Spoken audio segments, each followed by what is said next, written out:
Morning folks.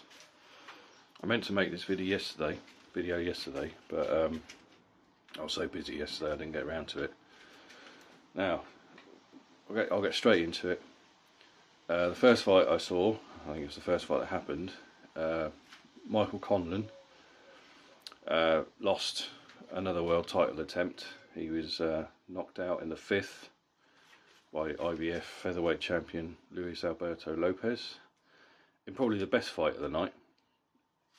I thought they'd both be quite cagey to start with, but they fucking both went for it in the first round. Absolutely, really went for it. I was really surprised, pleasantly surprised by that.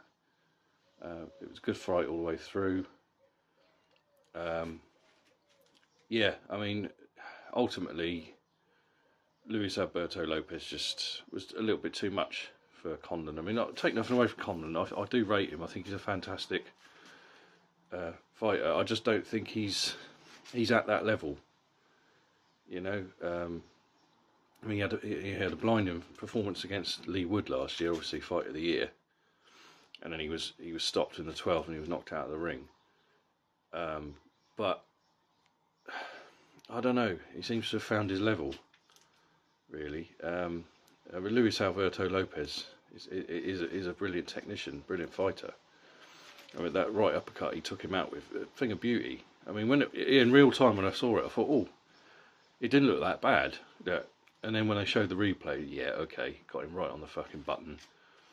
Referee stopped it pretty much immediately. He wasn't going to get up. Yeah, and if he did get up, he was going to get fucking seriously hurt. So, no problem with the stoppage. I don't know where Conlan really goes from here. He's a good fighter. I don't know. There's just something missing with him, in my opinion. I can't really put my finger on it, really. So yeah, Lopez retains his title, sort of affirming himself, because obviously he beat Warrington last year. So then, of course, the other side of the featherweight division, Lee Wood regained his WBA title from Mauricio Lara. Put on a box perfect display. He boxed brilliantly. He floored Lara in the second with a right uppercut, I believe. Yes, it was. And I've only seen it once. I haven't watched it back yet, so I'll do that later on. Yeah, he just boxed brilliantly, got the unanimous decision, regained his title. Just from a British point of view, I'm so pleased. I thought, as I said, Lara would go for the knockout, because he knew he's got the power. He know he can hurt him. He know he can stop him. But it was odd, because he just seemed flat. You know, there's no real other way to say it. He just seemed flat and listless. To me, like something.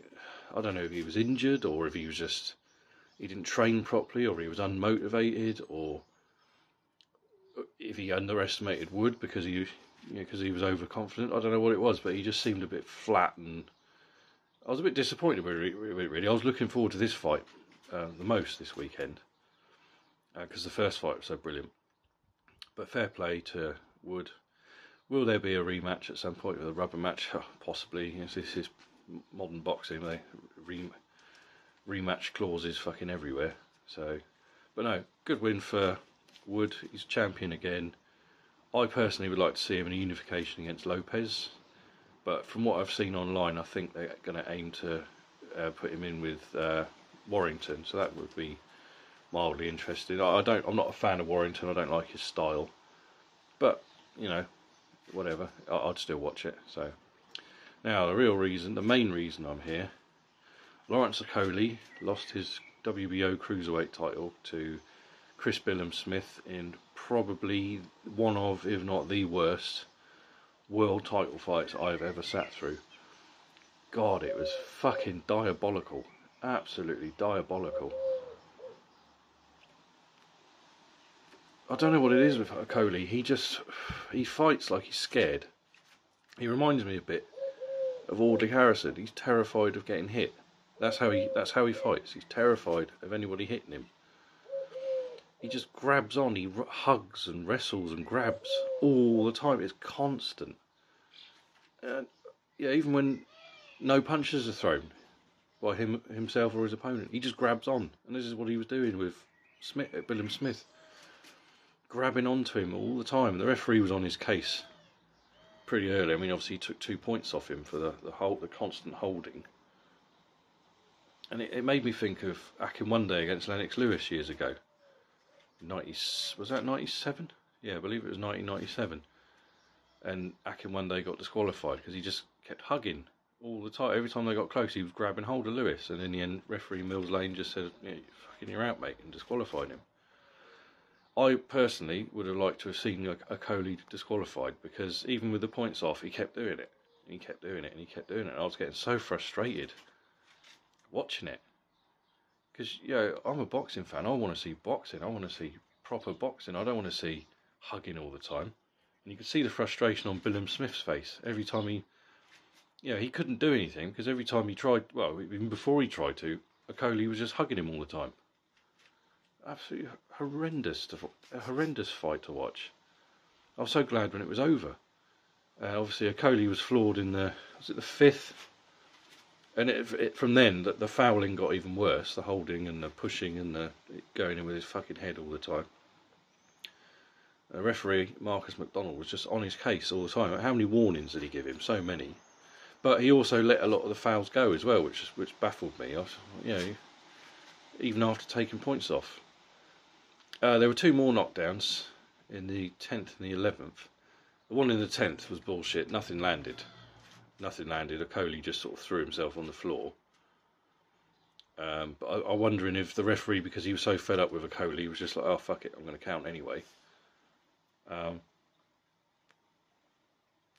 one in the 11th, the knockdown in the 11th, yeah, it was a few little glancing clusters of punches landed, but nothing devastated. I didn't have quite so much of a problem with that knockdown, because he, little glancing little punches did land and he sort of fell over. But yeah, Okolie is a terrible fighter. I know, I respect anybody who puts a pair of gloves on. I respect anybody who fights. Yes, he's won a world title, but he's just diabolical to watch. I don't know what else to say about him. He's terrible to watch. He's frustrating for his opponents because he just holds on all the time, clings on for dear life. For Christ's sake, I don't hug my wife as much as that guy hugged Chris Billam-Smith the other night. Terrible. So I'm glad he's lost the title, because he's just awful. I just want him gone. I want him to go away, try his hand at something else, because he's just awful to watch.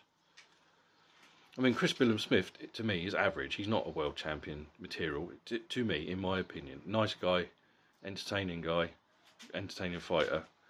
He deserved the win the other night, despite all the holding and the wrestling and all that old bollocks. But I can't see him holding on to that fucking thing for long. But fair play to him, take nothing away from him, it's his moment. But the other frustrating thing about it was Okolie was actually showing some little flashes, especially when he was getting desperate towards sort of in certain points, when he had the points taken off and he'd been down and he knew he was behind. He actually let his hands go, and I thought, see, why can't you do this all the time? But then he resorts back to what he does all the time. He holds on, he grabs on, he hugs all the time. And it's just, ugh. But then my joy at seeing him lose the title was short-lived, because then they said there was a rematch clause. Well, I'll tell you now, I'm not sitting through that shit again. I'm really not. I cannot put myself through that. I will not sit and watch a rematch of that fight, because it'll be the same.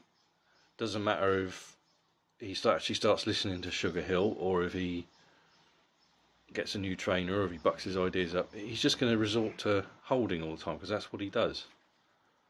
So no, I won't be watching that fight. I'll just find out the result afterwards. I will not watch it. I said to my wife after the fight finished, I can't sit through that shit again. The other thing that baffled me was when he was interviewed straight after on Sky. They said to him,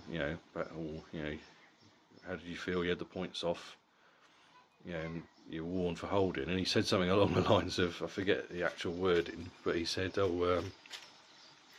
yeah, that's been a theme throughout my career. And I thought, Well, stop fucking doing it then. You know, I just didn't get it.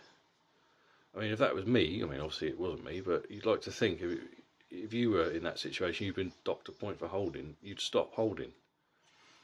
And he could have won that fight as well if he'd just fought boxed instead of fucking wrestling all the time.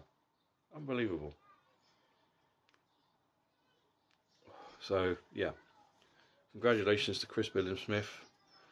I really don't want to see the rematch, but it'll probably happen because, like I say, everyone's obsessed with rematch clauses these days. They've all every fight in this country, especially, seems to have a rematch clause, and I think it kills the sport sometimes. The only times I like to see a rematch is if there's been a dodgy decision, or if it was a close fight. They're the only times I like to see immediate rematches. You know. So there you go. That's enough out of me. You take care, folks. I'll speak to you soon.